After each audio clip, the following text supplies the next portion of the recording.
வணக்கம். இன்றைய அரசியல் ஆடுகளம் என்ன செய்தி சொல்கிறது அப்படிங்கிறத இப்போ பார்க்கலாம்.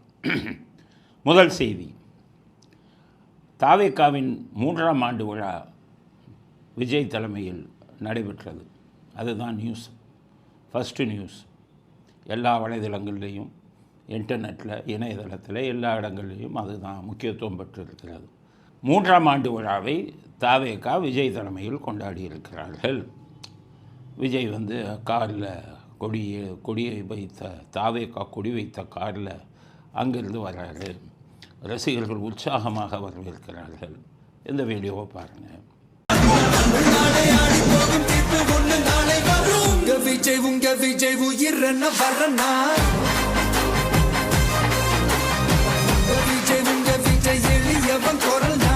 ஸோ அங்கிருந்து காரிலிருந்து வந்த உடனே தாவேகா கொடியை ஏற்றுகிறார்.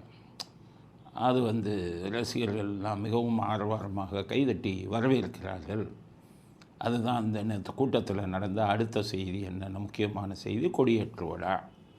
வாழ்க வாழ்க வாழ்கவே, தமிழக வெற்றி கழகம் வாழ்கவே, வாழ்க வாழ்க வாழ்கவே, தமிழக வெற்றி கழகம் வாழ்கவே.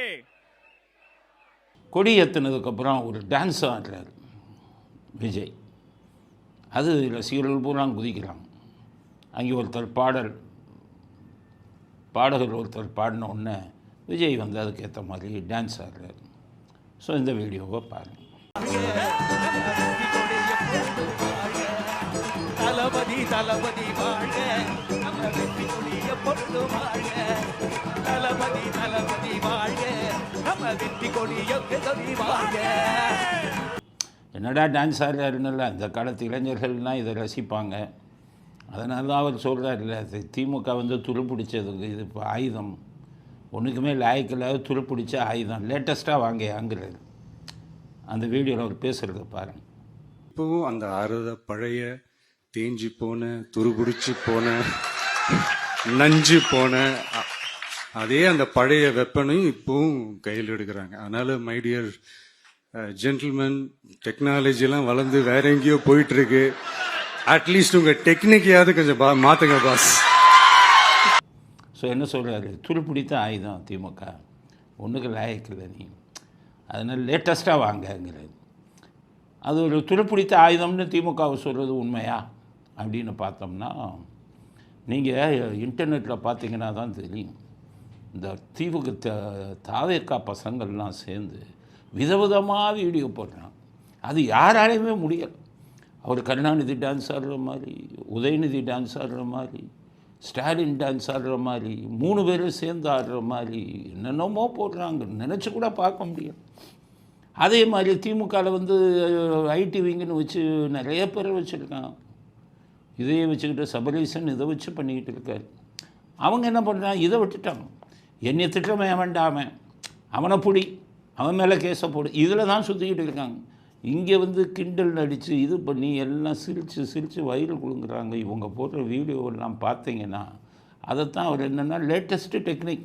இந்த பசங்க அந்த வீடியோவிலலாம் என்னென்ன இது பண்ணலாம், அது போடலாம் அப்படின்னு சொல்லி அந்த இன்டர்நெட்டு பூரா இவங்க ஆதிக்கம் தான். அதான் சொல்கிறாரு, இவங்களுக்கு போடவே தெரியலன்ட்டு தான். நீ துருப்பிடிச்ச ஆயுதங்க, லேட்டஸ்ட்டாக வாயாங்கிறது. அது அவர் பேசுனதில் ரொம்ப ஹைலைட்டான விஷயம் அது. அதுக்கடுத்தது டிஜிட்டல் குரல் அப்படிங்கிறார். டிஜிட்டல் திருக்குறள்னு ஒன்று சொல்கிறார் திமுகவை பார்த்து விஜய். டிஜிட்டல் திருக்குறள் அப்படின்னு என்ன சொல்கிறாருன்னா, உண்மையான திருக்குறள், அகர முதல எழுத்தெல்லாம் ஆதிபகவன் முதற்றே உலகு, அதுதான் முதல் திருக்குறள். அதை சொல்லி காமிக்கிறார். அகர முதல எழுத்தெல்லாம் ஆதிபகவன் முதற்றே உலகுன்னு சொல்லி வள்ளுவர் எழுதினார். ஆனால் அந்த திமுகக்காரங்க டிஜிட்டல் குரல் என்னென்னா அநியாயம், அநீதி, அக்கிரமம், இதுதான் இதெல்லாம் திமுக முதற்றே உலகு அப்படிங்கிறது தான் புதிய டிஜிட்டல் குரலுங்கிறது. இன்னைக்கு இந்த டிஜிட்டல் உலகத்தில் திருவள்ளுவர் இருந்திருந்தாருன்னா இந்த தீய சக்தியை பற்றி என்ன திருக்குறள் எழுதியிருப்பாரு? ஒரு கற்பனையா அநீதி, அராஜகம், தில்லுமுள்ளு இவையெல்லாம் திமுக முதற்றே உழைக்கும். ஒரே கைதட்டு எல்லாம் குதிக்கிறாங்க. நம்மளும் பாராட்ட வேண்டியதான். அவர் சொல்கிற டிஜிட்டல் குரலுக்கு நம்ம ஆதரவு உண்டு. கரெக்டு தான்.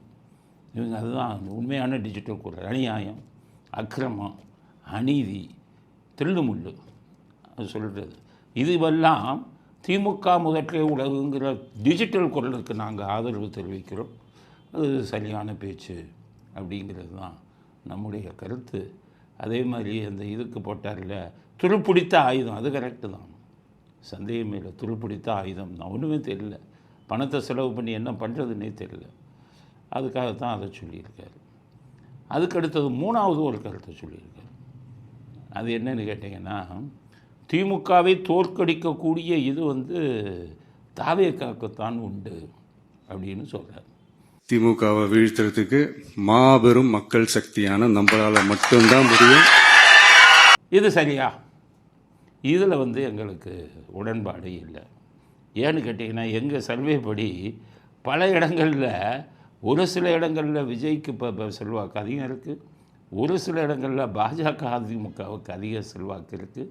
ஒரு சில இடங்களில் திமுகவுக்கு, மிகச்சில இடங்களில் திமுகவுக்கு, கொஞ்சம் இடங்களில் இருக்குது. இதுதான் கள நிலவரம்.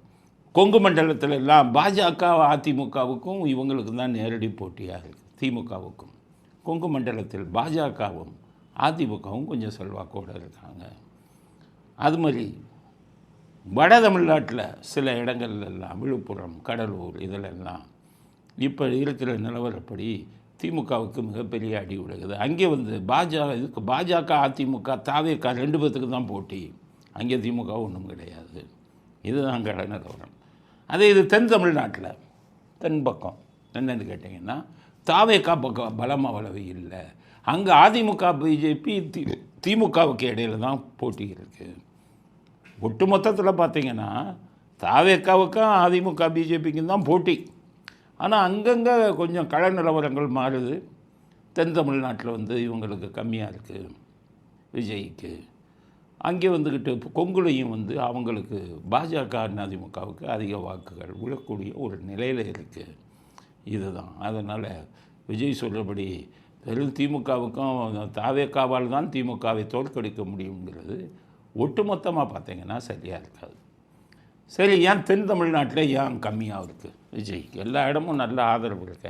தென் தமிழ்நாட்டில்னா அது விஜய் ஒரு தப்பு பண்ணுறாரு. அதை நம்ம பல தடவை சொல்லிட்டோம்.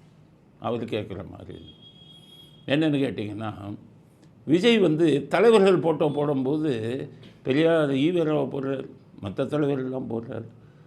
இவங்களை போடுறார் வேலு நாச்சியார். ஆனால் முக்குளத்தோரால் பெரிதும் வணங்கப்படும் முத்துராமலிங்கத்தேவர் மட்டும் போட மாட்டேங்கிறார். அதுக்கு பதிலாக வேலு நாச்சியார்னு கொண்டு வர்றார். அப்போ அங்கே இருக்கிறவங்கெல்லாம் என்ன கேட்குறாங்க, ஏன் விஜய்க்கு முத்துராமலிங்கத்தேவர் மேலே வெறுப்பான்னு கேட்குறாங்க. ஈவே ராமசாமி ஃபோட்டோ மட்டும் போடுறாங்களே, ஏன் பசுமன் முத்துராமலிங்கத்தேவர் சித்தராக வாழ்ந்தவர்? அவர் தேசியமும் தெய்வீகமும் எனது 2 கண்கள்னு சொல்லி தேசத்தையும் தெய்வீகத்தன்மையும் நேசித்தவர், பிரம்மச்சாரியாக இருந்தவர். எம்பி பதவியில் அவர் சேலரியை கூட அவர் வாங்கினதில்லை. உடலில் வயிற்றில் அவர் விந்துவையெல்லாம் அடக்கி விந்துவையெல்லாம் கட்டுப்படுத்திய காரணத்தால் அது கட்டியாகிய விட்ட காரணத்தில் அந்த கட்டியை அறுவை சிகிச்சையில் அகற்ற வேண்டும் என்று மருத்துவர்கள் சொன்னபோது, மரணத்தை நான் ஏற்க வேண்டும், மரணம் இயற்கையாக வந்தால் நான் அதை விட்டுட்டு செயற்கையாக உயிர் வாழக்கூடாது, மரணம் வந்தால் நான் ஏற்றுக்கொள்கிறேன்னு சொல்லி ஆப்ரேஷனே பண்ணாமல் செத்தவர். இவ்வளோ உயர்ந்த குணம் இருக்கிறவர். இவர் ஈவேராவும் கொண்டா. ஈவேரா படத்தை பெருசாக போடுவீங்க. ஆனால் முத்துராமலிங்கத்தேவர் படத்தை ஏன் வெறுக்கிறீர்கள்? அவர் எவ்வளோ பெரிய விஷயம்லாம் செஞ்சுருக்கார். 11 ஆண்டு காலம் சுதந்திரம் வாங்குவதற்காக ஜெயிலுக்கு போனார். நேதாஜியுடன் கைகோர்த்து நின்று 5000க்கும் மேற்பட்ட தமிழ்நாட்டிலிருந்து வீரர்களை சுதந்திர போராட்டத்துக்காக நேதாஜி படைக்கு அனுப்பி வச்சார். ஆனால் அவர் படத்தை மட்டும் போட மாட்டேங்கிறீங்க. ஈவேரா படத்தை போட்டிங்கன்னா என்ன ஆகும்? இப்போவும் சொல்கிறேன், ஈவேரா படத்தை போட்டிங்கன்னா சவுத்தில் இருக்கிறவங்கெல்லாம் ஓட்டு போட மாட்டாங்க. உங்களுக்கு 5% to 10% ஓட்டு குறையும். தாயை தாரமாக பாவித்தால் தப்பு இல்லைன்னு சொன்ன கேவலமான ஆள் அவர். இந்திய சுதந்திரம் தினம் கிடைத்த அன்று கருப்பு கொடியை ஏற்ற ஒரே ஆள் அவர் தான். அவர் வந்து ஒரு பெரிய தலைவர் மாதிரி போட்டுக்கிட்டே இருக்கீங்க, பல தடவை சொல்லிட்டோம். அதனால் உங்களுக்கு அவர் மேலே அதிக பற்று இருப்பதாக தெரிகிறது. அதற்கு நீங்கள் கொடுக்க போகும் விலை தென் தமிழ்நாட்டில் 5 to 10%. அதனால் நீங்கள் ஈவேராவை தூக்கி பிடித்து முத்துராமலிங்க தேவரை மட்டம் தட்டுகிறீர்கள். அதற்கு பதிலாக மற்றவர்கள் கோவித்து கொள்ளக்கூடாது என்பதற்காக வேலு நாச்சியாரை தூக்கி பிடிக்கிறீர்கள்ங்கிற குரல் தென் தமிழ்நாட்டில் ஒலிக்குது, என்னால் கேட்க முடியுது. அதனால் சொல்கிறேன், உங்கள் போக்கில் இதில் மட்டும் மாற்றம் தேவை. தேசத் தலைவர்களும் சுதந்திரத்துக்காக வந்து போராடினவங்களையும் வந்து தூக்கி பிடிங்க. சுதந்திரத்தை அவமானப்படுத்திய இந்த மாதிரி ஈவேரா கூட்டத்தை திமுக தான் தூக்கி பிடிக்க ரெடியாக இருக்கான். நீங்கள் ஏன் தூக்கி பிடிக்கிறீங்கிறது தெரியலை. அதனால் உங்களுக்கு ஓட்டு சதவீதம் குறைவதற்கு மிகப்பெரிய காரணமாக இது அமையுங்கிறத நம்ம சொல்லிடுவோம். நீங்கள் கேட்குறது கேட்காது உங்கள் இஷ்டம். சில விஷயங்களை நாங்கள் சொல்கிறோம், உங்கள் நன்மைக்காக சொல்கிறோம். மற்றபடி கொள்கை அளவில் நல்ல தலைவர்கள் இல்லை. அவரெல்லாம் வந்து முன்னுக்கு பின் முரணாக வாழ்க்கை வாழ்ந்தவர். வாழ்க்கையில் எப்படி வாழணுங்கிறதுக்கு எதிர்மாறாக வாழ்ந்தவர். சொந்த மனைவியவே கேவலப்படுத்தினவர். சொந்த மனைவியவே இளம் வாலிபர்களை விட்டு கேலி பண்ண சொன்னவர். இந்த மாதிரி ஒரு தலைவரை நீங்கள் வந்து இதுவாக ரோல் மாடல் சொன்னீங்க. நல்ல வேலை, எம்ஜிஆர், ஜெயலலிதா, கருணாநிதி ரோல் மாடல், நீங்கள் ஈவேராவில் ரோல் மாடல்னு சொல்லியிருந்தீங்கன்னா இன்னும் மோசமாக இருக்கும். அதனால் இந்த விஷயத்தில் உங்கள் விஜய் சொன்ன கருத்துக்களை எங்களால் ஏற்றுக்கொள்ள முடியாது. மற்ற 2 விஷயத்தில் டிஜிட்டல் குரல்னு நீங்கள் சொன்னது, இன்னும் நீங்கள் வந்துக்கிட்டு துருப்பிடித்து போன ஆயுதம்னு சொன்னது, அதுக்கெல்லாம் நாங்கள் வரவேற்பு கொடுக்குறோம் அப்படிங்கிறது. 3வது, போட்டியே எங்கள் இப்போ திமுகவை நான் மட்டும்தான் தோற்கடிப்போங்கிறது கள நிலவரம் தெரியாமல் பேசுகிறீர்கள். நிறைய இடங்களில் வந்து கொங்கு மண்டலத்திலாம் பாஜக, அதிமுக நல்லா ஸ்ட்ராங்காக இருக்காங்க அப்படிங்கிறத வந்து விஜய்க்கு செய்தியாக பதிவு செய்ய விரும்புகிறோம். விஜய் 3ஆம் ஆண்டு விழா நடத்துகிறார். தாவைக்காவின் 3வது ஆண்டு விழா. அதற்கு எங்களது வாழ்த்துக்களை தெரிவித்துக் கொள்கிறோம். மற்றபடி உங்களிடம் குறை இருந்தால் அதை சுட்டி காட்டவும் நாங்கள் தயங்க மாட்டோம். எங்களுக்கு வந்து பதவி இதெல்லாம் நான் பார்க்குறது இல்லை. பதவிங்கிறதெல்லாம் இறைவன் கொடுக்கிறது. எது நல்லதோ எது கெட்டதோ, சமுதாயத்துக்கு எது நன்மை பயக்குமோ அந்த விஷயத்தை நாங்கள் வந்து வெளிப்படையாக பேசுவோம். அந்த எண்ணத்தில் தான் இந்த கருத்தை நாங்கள் பதிவு செய்ய விரும்புகிறோம் அப்படிங்கிறது முதல் கட்ட கருத்து. அடுத்தது, தமிழ்நாட்டில் காங்கிரஸ், இந்த பாட்டாளி மக்கள் கட்சி, பிரேமலதா கட்சி இது மாதிரி ஆயிட்டாங்க. காங்கிரஸ் எந்த பக்கம் சாய்கிறது, இந்த பக்கமும் பேசுகிறாங்க, அந்த பக்கமும் பேசுகிறாங்க. இவர் சொல்லியிருக்கார் நாஞ்சில் சம்பத், எங்களுடன் கூட்டணி சேர்வதையே காங்கிரஸ் விரும்புகிறது, விஜயும் அதே விருப்பத்தில் தான் இருக்கிறார் அப்படின்னு சொல்லி நாஞ்சில் சம்பத் பேசியிருக்கார். அப்போ எல்லாம் என்ன நினச்சாங்க, காங்கிரஸ் கூட்டணி அமைய போதா தாவேக்காக்கு அப்படின்னு நினச்சிக்கிட்டு இருந்தாங்க. நானும் அப்படி தான் நினச்சிக்கிட்டு இருக்கேன். ஆனால் இப்போ நடக்கிறது வேறு மாதிரி நடக்குது. ஏன்னா அந்த NDTVக்கு அவர் கொடுத்த பேட்டியில் நான் ஏன் கூட்டணி சேரணும், நான் தனியான நிலைமை ஜெயிப்பேனே அப்படின்னு சொன்ன உடனே காங்கிரஸுக்கு வைத்த கலக்கிடுச்சு. இவரை நம்பி இருந்தால் கடைசி நேரத்தில் கழட்டி விட்டாருன்னா காங்கிரஸ் அப்புறம் திமுக பக்கம் போனால் திமுகவும் சீட்டு கொடுக்காது. அப்போ நம்ம தனியாக நிற்க வேண்டியது வரும். பாஜக, அதிமுக பக்கமும் போக முடியாது. தனியாக நின்னா நம்ம வேஷம் கழிஞ்சு போயிருமே, 1% 2% தான் நம்ம பலம்னு வந்துடுமேனு பயந்து போய் இந்த பக்கம் விஜயோட ஒரு பக்கம் பேசிக்கிட்டு இருந்தாலும் நேற்று வந்து நேராக காங்கிரஸ் திமுக கூட்டணிக்கு போய் ஸ்டாலின்கிட்ட ஒரு 36 சீட்டாச்சும் கொடுங்க, ஆட்சியில் பங்கு கொடுங்கள் அப்படின்னு கேட்டுக்கிட்டு இருக்காங்க. நேற்று பார்த்து பேசியிருக்காங்க. ஆட்சியில் பங்கு 36 சீட். அவங்க ஆட்சியில் பங்கு 36 சீட்டு கொடுத்தா போய் சாஷ்டாங்கமாக காலில் விழுந்துருவாங்கன்னு நினைக்கிறேன். அதனால் இவர் பிரேமலதா ரொம்ப கலக்கம் அடைஞ்சிட்டாராம். ஏன்னா காங்கிரஸ் அந்த பக்கம் போனால் பாரு என்னை விட்டால் உனக்கு வழி இல்லைன்னு சொல்லி ஒரு 20 சீட்டு, ஒரு பல கோடி, ஒரு ராஜ்யசபா சீட்டு இதெல்லாம் கேட்டுடலான்னு பார்த்தார். இப்போ வழி இல்லை இதுக்கு. காங்கிரஸே இந்த பக்கம் சாயிற மாதிரி பேசிக்கிட்டு இருக்காங்க. கடைசி நேரத்தில் எந்த பக்கம் சாய்வாங்கன்னு சொல்ல முடியும். அதனால் பாஜக இவருக்கு அமித்ஷாவுக்கு நான் சொல்கிறேன், நீங்கள் நிறையா இதெல்லாம் ஸ்ட்ராட்டஜி நல்லா பண்ணுறீங்க, கரெக்டாக இதெல்லாம் காய நகர்த்துறீங்க. நீங்கள் செய்ய வேண்டியது என்னன்னு கேட்டிங்கன்னா, விஜயை வந்து காங்கிரஸை விஜய் பக்கம் போகிற மாதிரி பண்ணுங்க. அதுக்கு நிறைய வழி இருக்குது. பணம் இருந்தால், அதிகாரம் இருந்தால் ஈஸியாக பண்ணலாம். அதை நீங்கள் செய்யுங்க. ஒன்று. ரெண்டாவது, வட தமிழ்நாட்டில் திமுகவுக்கு மிகப்பெரிய கெட்ட பேர் வந்துருச்சு அப்படின்னு சொல்லி ஒரு செய்தி வந்தது. நியூஸ் 7 அப்படிங்கிற இது வந்து அவங்க திமுக சார்ந்த டெலிவிஷன் தொலைக்காட்சி, திமுகவுக்கு சார்புடையவங்க. அவங்க சர்வே எடுத்து போட்டதில் வட தமிழ்நாடு பூரா திமுக வந்து அடி வாங்குது அப்படிங்கிற ஒரு சர்வே வந்து போட்டாங்க. இதில் அதிர்ச்சி அடைஞ்ச ஸ்டாலின் என்ன பண்ணிட்டார், உடனடியாக உளவுத்துறையை கூப்பிட்டு என்னையா அந்த மாதிரி போடுறாங்க, நமக்கு வேண்டிய டிவியை போடுறாங்க, உண்மையானு போட்டு ஒரு சர்வே கேட்டாங்க. அதில் உளவுத்துறைக்கு சர்வே எல்லாம் பண்ண தெரியாது. ஏன்னா சர்வேங்கிறது அது ஒரு தனி கலை. அது ஒரு விஞ்ஞானபூர்வமாக இதெல்லாம் சர்வேலாம் எடுத்து பண்ணணும். விஞ்ஞானபூர்வமாக ஒவ்வொரு ஆளையும் கேட்டு அது உளவுத்துறை இப்படி பண்ண மாட்டான். அவங்க அங்கே லோக்கல் போலீஸ் ஸ்டேஷன்லையோ உங்கள் ஏரியாவில் எப்படியா இருக்குது பார்த்து சொல்லியா அப்படி. அவன் என்ன பண்ணுவான், ஒரு போலீஸ்காரன் இருப்பான், 4 பேரை கேட்பான். கேட்டுட்டு இங்கே ரொம்ப திமுக கெட்ட போயிருன்னு சொல்லிவிடுவான். இருந்தாலும் உளவுத்துறை சர்வேனா எல்லா முதலமைச்சரும் நம்புவான்.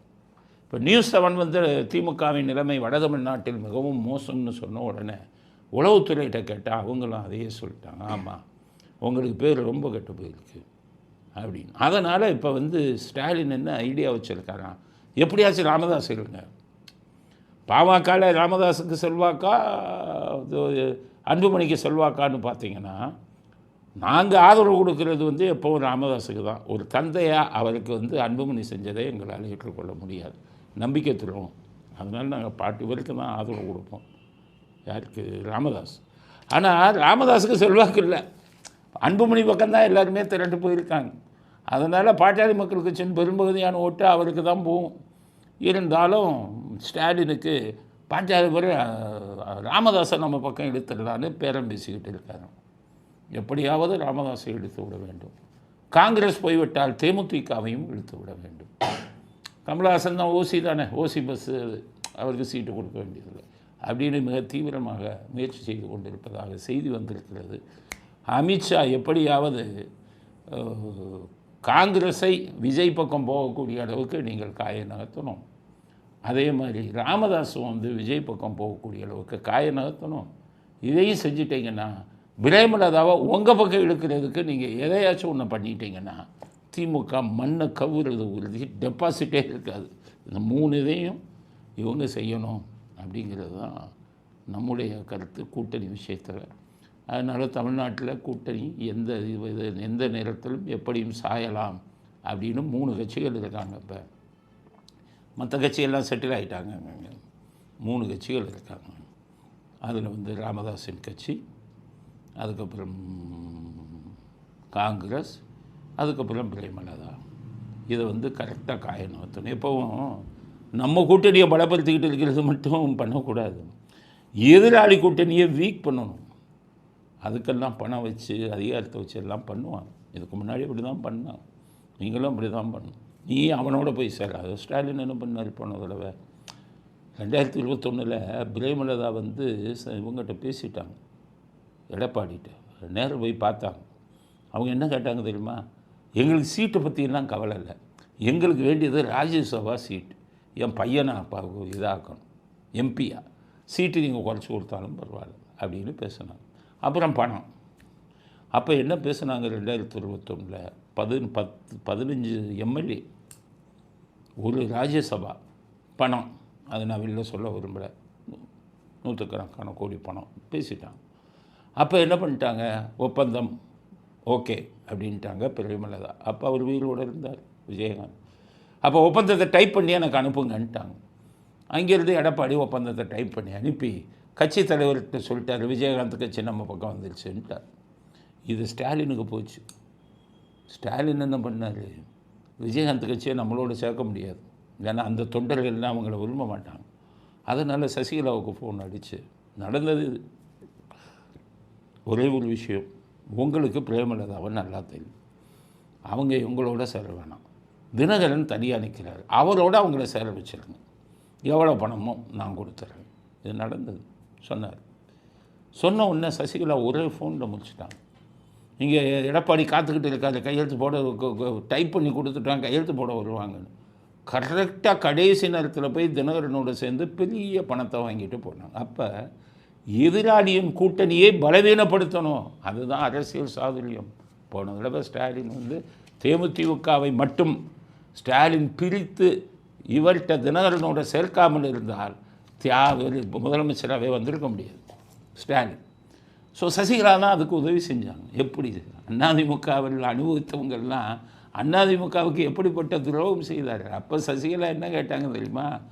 நான் எல்லாம் ஒத்துக்கிறேன், ஆறுமுகசாமி கமிஷன் போட்டிங்கல்ல, அதில் என் மேலே குற்றம் சாட்டியிருக்காங்க, அதன் மீது எந்த நடவடிக்கையும் நீங்கள் எடுக்கக்கூடாதுன்னு அவர் ஓகேன்ட்டார். இன்றைக்கி ஆறுமுகசாமி ஆணையத்தின் இது பூரா தூங்குறதுக்கு காரணமே அதே ஸ்டாலின் வந்து ஆட்சிக்கு வர்றதுக்கு முன்னாடி ஜெயலலிதா அம்மையாரை கொன்றவர்களே முதல்ல வெளியில் கொண்டு வருவோன்னு சொன்ன அதே ஸ்டாலின் இன்றைக்கி வர ஆறுமுகசாமி ஆணையம்னு சொன்ன ஆறுமுகசாமி ஆணையம்னு சொல்லிச்சு சசிகலாவை போலீஸை வச்சு விசாரிங்கன்னு செஞ்சாரா ஸ்டாலின். காரணம் அதற்கு பரிகாரம் விஜயகாந்த் கட்சி அங்கேருந்து வெளியேற்றுறதுக்கு சசிகலா உதவி செஞ்சாங்கங்கிற ஒரு எண்ணம், இதுக்காக தான் அவங்க பண்ணாங்க ஸ்டாலின். இதே விஷயத்தை அமித்ஷா பண்ணுங்க, எப்படியாவது காங்கிரஸை வந்துக்கிட்டு விஜய் பக்கம் போக வைங்க, பிரேமலதாவை உங்கள் கூட்டணிக்கு கொண்டு வாங்க, ராமதாஸை திரும்பி விஜய் கட்சிக்கு போகிறதுக்கு ஏற்பாடு செய்யுங்க. இதெல்லாம் நீங்கள் செஞ்சீங்கன்னா உங்கள் மண்ணை கவுறது உறுதி. இப்போவே மண்ணை கவுறது உறுதி தான், ரொம்ப மண்ணை கவனுங்கிற செஞ்ச பாவம் அந்த சொல்கிறார் டிஜிட்டல் குரல், செஞ்ச பாவம் கொஞ்சம் நெஞ்சமாக அநியாயம் அக்கிரமம் அநீதி தில்லு முள்ளு எல்லாமே பண்ணிட்டீங்க. எப்படி உங்களுக்கு இறை சக்தி உங்களுக்கு திருப்பி பதவியை கொடுக்கும்? அதனால் இந்த சாதுரியத்தை எல்லாம் அமித்ஷா பண்ண வேண்டும்ங்கிறது நம்முடைய கருத்து. அடுத்தது ஸ்டாலின் ஒன்று சொல்லியிருக்கார், மத்திய அரசாங்கத்துக்கு, மத்திய அரசாங்கம் தான் அவர் எப்போவும் சொல்ல மாட்டார்ல, ஒன்றிய அரசாங்கம் தான் சொல்லுவார். இவர் ஒன்றிய சார்பு அரசாங்கம், நாங்கள் அப்படி தான் சொல்லுவோம். நீங்கள் மத்திய அரசாங்கம் ஒன்றிய அரசாங்கம்னீங்கன்னா ஒன்றியத்தை சார்ந்திருக்கும் நீங்கள் ஒன்றிய சார்பு அரசாங்கம்னு தான் சொல்லணும். பிஜேபிக்காரன் எங்கே சொல்கிறான், சொல்ல மாட்டேங்கிறானே. பிஜேபிக்காரன்ட்டு நான் பல தடவை சொன்னேன், ஒன்றிய சார்பு அரசுன்னு சொல்லுங்க, அவர் ஒன்றிய அரசுன்னு சொல்கிறார். ஆனால் வானதி சீனிவாசன் போய் அவரும் ஒன்றிய அரசுங்கிறார் பேசும்போது, அப்போ என்னத்தை சொல்லு. ஆனால் அவங்க சொன்னாலும் சொல்லட்டும், நாங்கள் ஒன்றிய சார்பு அரசு தான் திமுக. அவர் என்ன சொல்கிறாரு, ஒன்றிய அரசுக்கு மகாத்மா காந்தியவும் பிடிக்காதான், அடுத்தது மக்கள் நலனும் பிடிக்காதுங்கிறாரு ஸ்டாலின். சரி, இதுக்கு என்ன பதில் சொல்லு? இதுக்கு பிஜேபிக்காரங்க தான் பதில் சொல்லணும். சொல்ல மாட்டாங்க, சொல்ல தெரியாது, யாருக்குமே தெரியாது. இதுக்கு பதில் சொல்லுங்கள் பிஜேபிக்காரங்களை, நான் இது பண்ணிக்கிறேன். ஒருத்தருக்கு தெரியும், நான் சொல்கிறேன் உங்களுக்கு பதில். திமுகவுக்கு ஒன்றிய அரசுக்கு மகாத்மா காந்தியை பிடிக்காதுங்கிறாங்க. ஏன் பிடிக்காதுன்னு சொல்கிறாங்கன்னா, மகாத்மா காந்தியை கொன்னார் இல்லை கோட்சே, அவர் வந்து ஒரு ஆர்எஸ்எஸ்ஸை சேர்ந்தவர், அவர் சுட்டுட்டாருங்கிறதுக்காக ஒட்டுமொத்த பிஜேபியும் உங்களுக்கு மகாத்மா காந்தினா பிடிக்காது அப்படின்னு ஆரம்பிச்சிட்டாங்க. அதில் வேடிக்கை என்னென்னா, ஒரு கட்சியை சேர்ந்த ஒருத்தர் அந்த மாதிரி செஞ்சுட்டா அந்த கட்சியவே நீங்கள் அந்த மாதிரி முத்திரை குத்தலாமா? இப்போ உங்கள் ஞானசேகரர் இருக்காரு, அண்ணா யூனிவர்சிட்டி பல்கலைக்கழகத்தில் அந்த மாணவியை பாலியல் பலாத்காரம் செஞ்சு இன்றைக்கி வந்து ஆயுள் தண்டனை அடைஞ்சு உள்ளே இருக்கார் ஞானசேகரன். அவர் உங்கள் மாசுவுக்கு வலதுகரம், சைதாப்பேட்டையில் இளைஞரணியில் துணை செயலாளர். அப்போ அவர் போய் அந்த பெண்ணை பலாத்காரம் பண்ணதுனால திமுகவே இப்போ பாலியல் பலாத்கார கட்சின்னு சொன்னால் நீங்கள் ஏற்றுக்குவீங்களா ஸ்டாலின்? உங்கள் கட்சியவே சொல்லணும், நாங்கள் பாலியல் பலாத்கார கட்சியா, நீ உங்கள் கட்சிக்காரங்க பூரா பாலியல் பலாத்காரம் பண்ணாங்கன்னு ஏற்றுக்குவீங்களா? அப்போ ஒருத்தர் செஞ்சதுக்காக அந்த ஒட்டுமொத்த கட்சியவே முத்திரை குத்தலாமா? உங்கள் ஆளுங்க தானே பிரியாணி சாப்பிட்டு காசு கொடுக்காமல் போகிறான், கடையை அடிக்கிறான், கள்ளச்சாராயம் காய்ச்சறான், அதனால அநியாயம் பண்ணுறான். உங்கள் எம்எல்ஏ என்னென்ன கூத்து பண்ணி பத்திரிக்கை நிறுவனம் கூட்டிகிட்டு போய் உதன்னு உதைக்கிறாரு, கல்குவாரி அனுமதி இல்லாத கல்குவாரி வச்சு நடத்துகிறாரு. அப்போ உங்களை பூரா உங்கள் கட்சியை கல்குவாரி கட்சி, கள்ளச்சாராய கட்சி, பிரியாணி சாப்பிட்டு காசு கொடுக்காமல் போகும் கட்சின்னு உங்கள் கட்சி ஒட்டுமொத்த கட்சியையும் முத்திரை குத்துனா நீங்களே ஏற்றுக்கொள்வீர்களா? அப்போ கோச்சே தான் காந்தியை வந்து சுட்டாருங்கிறதுக்காக ஒட்டுமொத்த பாஜகவும் மகாத்மா காந்திக்கு எதிரானவர்கள்னு சொன்னால் கேட்குறவன் என்ன கேனப்பையன் நினைச்சிங்களா? அடுத்தது மக்கள் நலனுக்கு எதிரான கட்சிங்க எதை இவங்களை பாஜக அதிமுக கூட்டணியா? மக்கள் நலனுக்கு எதிரான கட்சி நீங்கள் மக்கள் நலனுக்கு ஆதரவான கட்சியா? நீங்கள் மக்கள் நலனுக்கு ஆதரவான கட்சின்னா டாஸ்மாகை வச்சு வியாபாரம் பண்ணுவீங்களா? டாஸ்மாகில் குடிச்சிட்டு அவன் செத்துக்கிட்டு இருக்கான், இளைஞர்கள்லாம் தப்பானதில் போயிட்டு இருக்காங்க, ஸ்கூல் பசங்கள்லாம் குடிக்க ஆரம்பிச்சிட்டாங்க, இளம்பெண்கள்லாம் குடிக்க ஆரம்பிச்சிட்டாங்கன்னு தெரிஞ்சும் வருஷம் டாஸ்மாக் வருமானத்தை கூட்டுன்னு சொல்கிறீங்களே, அப்போ மக்கள் நலனில் உங்களுக்கு அக்கறை இருக்கா? போதை மருந்து வந்து தமிழ்நாட்டில் அது அவ்வளோ புழங்குதுன்னு எல்லாம் இது பண்ணி சொல்கிறாங்க. மாஃபியாங்கிறாரு முதலமைச்சர் பிரதமர், போதை மருந்து புழக்கம் அதிகமாகிடுச்சுங்கிறாரு பிரதமர். அப்படி இருக்கும்போது மக்கள் நலனில் அக்கறை இருந்தால் போதை மருந்து அடக்கணும்ல. உங்கள் ஜாபர் சாதிக்கிருந்து பணம் வாங்குறீங்களே 7 லட்சம் ரூபா போதை மருந்தை கடத்தியவர்கிட்ட இருந்து. அப்போ உங்களை நீங்கள் மக்கள் நலம் இல்லை அக்கறை இல்லாத கட்சின்னு சொல்லலாமா, இல்லை உங்களை போதை மருந்து கட்சின்னு சொல்லலாமா? அதனால் மைக்கு கிடைக்கிறதுங்கிறதுக்காக இவங்க எதுவும் பதில் சொல்ல மாட்டாங்க தலைவர்கள்ங்கிறதுக்காக அடிக்கிட்டே போகாதீங்க ஸ்டாலின். உங்கள் முதையை திரும்பி பாருங்கள். தேச விரோத கட்சின்னா நீங்கள் தான், கடவுள் விரோத கட்சி அப்படிங்கிறதுலாம் நீங்கள் தான், ஊழலுக்கு துணை போன கட்சி அப்படிங்கிறது நீங்கள் தான். இதில் இன்னொன்று சொல்கிறார் என்னென்னா, ஊழலுக்கு தண்டனை அடைந்தவர்கள் கிடையாது. என்ன தண்டனை அடைந்தவர்கள் கிடையாது? ஜெயலலிதாவை சொல்கிறார். கற்பனை குற்றச்சாட்டுகளை சொல்லி எங்கள் மேலே பழி சுமத்திக்கிட்டே இருக்காங்க. நான் பாஜக கிட்ட கேட்கறது என்ன என்றால், உங்கள் கூட இருக்கக்கூடிய எல்லோருமே ஊழல்வாதிகள் தான். அதுலேயும் உச்சநீதிமன்றம் வரைக்கும் போய் ஊழல் வழக்கில் தண்டிக்கப்பட்டவங்க தான் அதிமுக. ஜெயலலிதா 64 கோடியில் அதிகமாக சொத்து சுவித்த வழக்கு, அதை விட ஊழல்கள் எப்படி? நான் என்ன சொல்கிறேன், ஜெயலலிதாவுக்கு தண்டனை கொடுத்தது எதுன்னா சொத்துக்கள் வாங்கியிருக்காங்க, அதிகமாக சொத்து சேர்த்தாங்க, அதுதானே. உங்கள் நேரு 1000 கோடிக்கு ஊழல் பண்ணியிருக்காருன்னு லிஸ்ட்டு போட்டு கொடுக்குறாங்க, வாட்ஸ்அப்பு சேட்டு போட்டு கொடுக்குறாங்க, வீடியோலாம் கொடுக்குறாங்க. வேலைக்கு சேர்க்கறதுக்கு லஞ்சம் வாங்கியிருக்காரு, ஒவ்வொரு கான்ட்ராக்டுக்கும் லஞ்சம் வாங்கியிருக்காரு. உண்மையான ஊழல் நீங்கள் தான். அவங்க மேலே போட்டது அளவுக்கு அதிக சொத்து தான் சேர்த்தாங்க. நீங்கள் அப்படி இல்லையே. சர்க்காரி கமிஷனில் உங்கள் அப்பாவை என்ன சொன்னார்? விஞ்ஞான முறையில் ஊழல் செய்தவர்களுங்கிற பட்டம் வாங்கினார்கள். இன்றைக்கி உங்கள் மந்திரி பொன்முடி ஊழல் வழக்கில் 3 வருஷம் தண்டனை வாங்கி இதுக்கு ஹைகோர்ட்டால் தண்டிக்கப்பட்டவர் தானே. அப்போ ஊழலை பற்றி நீங்கள் பேசலாமா? அதிமுகவை பற்றி ஊழல் ஊழிய கட்சின்னு பேசலாமா? மகாத்மா காந்தியை பற்றி நீங்கள் பேசலாமா? தேச விரோதிகளாச்சே நீங்கள், உங்கள் ஈவராலேருந்து உங்கள் இது வரை. ஆக அவர் அதுதான் கண்ணாடி வீட்டிலிருந்து கொண்டு கல்லை எரியாதவர்கள் ஸ்டாலின். அவர்கள் திரும்பி எரிந்தால் எரிய மாட்டாங்க. இப்போ தெரியாது ஒன்றுமே, அங்கே இருக்கிற தலைவர்கள் பேச தெரியாது. எரிந்தால் உங்கள் கண்ணாடி மாளிகை தகர்ந்து போய்விடும் அப்படிங்கிறத அடுத்த கட்ட கருத்தாக பதிவு செய்ய விரும்புகிறோம். அடுத்தது இந்த திருமாவளவன், அவர் எதையாச்சும் பேசிக்கிட்டு இந்த தடவை கட்சி தலைவர்களை தான் பேசுவார், அதுதான் பார்த்துருக்கோம். இப்போ என்னென்ன சேர சோழ பாண்டியர்களே பேசிட்டார். 3 வேளை நம்ம லாயக்கு இல்லைங்கிற அந்த பல்லவர்களையும் சேர்த்துட்டார். அந்த பல்லவங்க இவங்களெல்லாம் நான் மதிக்கிறதே இல்லை.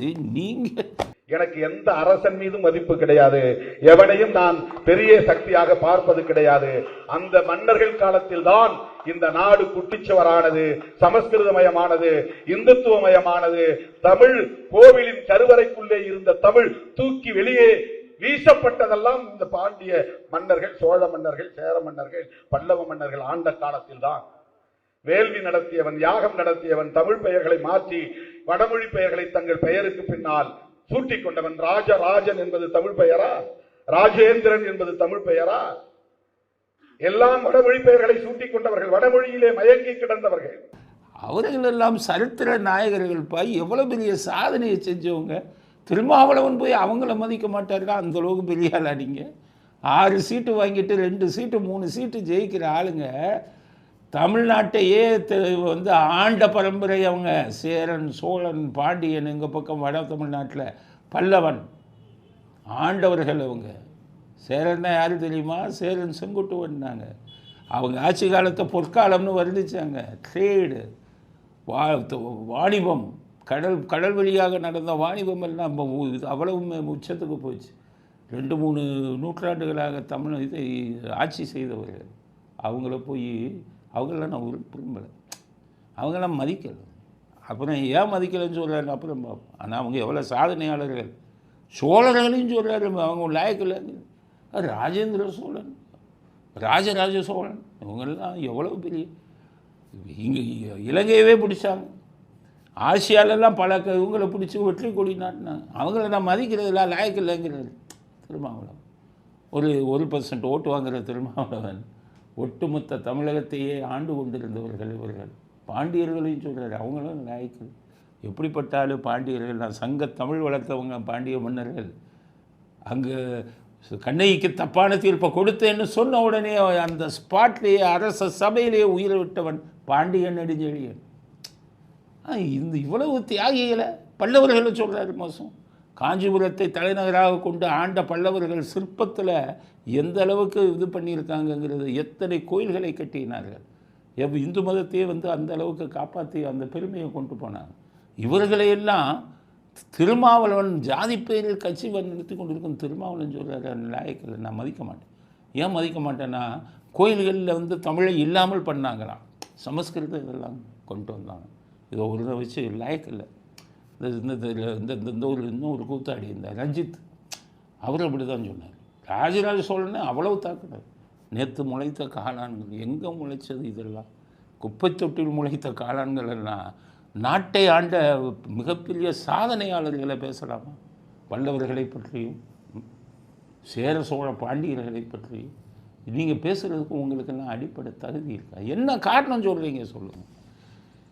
கோயில்களில் அது சமஸ்கிருதத்தை கொண்டு வந்தாங்கன்னா அது அவன் இஷ்டம். நான் கோயிலில் போய் கும்பிட்றேன். அந்த காலத்து ஓலைச்சுவடிகளில் என்ன இது இருந்ததோ, மொழி இருந்ததோ, அதைத்தான் நான் ஃபாலோ பண்ண விரும்புகிறேன். உங்களுக்கு தான் விருப்பம் இல்லைன்னா கடவுள் இல்லைன்னு சொல்கிறவங்களாச்சே. எலெக்ஷன் டைமில் மட்டும் கடவுளை கும்பிடுவீங்களே. சிதம்பரம் கோயில்லையும் காஞ்சிபுரம் அம்மன் கோயில்லையும் எலெக்ஷன் வந்துட்டால் போய் சாமி கும்பிடுறீங்களே திருமாவளவன். இப்போ கேட்டால் கோயில்களில் கெடுத்தவங்க இவங்கன்னு சொன்னீங்கன்னா, திருமாவளவன் அவர்களுக்கு கடுமையான கண்டனத்தை தெரிவித்துக் கொள்கிறோம். பார்த்து பேசுங்க. சரித்திர நாயகர்கள் எல்லாம், உலக சாதனை செய்தவர்களை எல்லாம், நேற்று கட்சியை ஆரம்பித்த நீங்கள் எல்லாம் கொச்சைப்படுத்தி பேசுவது தமிழ்நாட்டிலே யாரும் உங்களை மன்னிக்க மாட்டார்கள் அப்படிங்கிறது திருமாவளவனுக்கு மிகப்பெரிய கண்டனத்தை தெரிவித்துக் கொண்டு இந்த பதிவை பதிவு செய்கிறோம். இத்துடன் இன்றைய அரசியல் ஆடுகளம் நிறைவு பெறுகிறது. மீண்டும் நாளை புதிய செய்திகளுடன் உங்களை சந்திக்கிறோம். நன்றி, வணக்கம், ஜெயன்.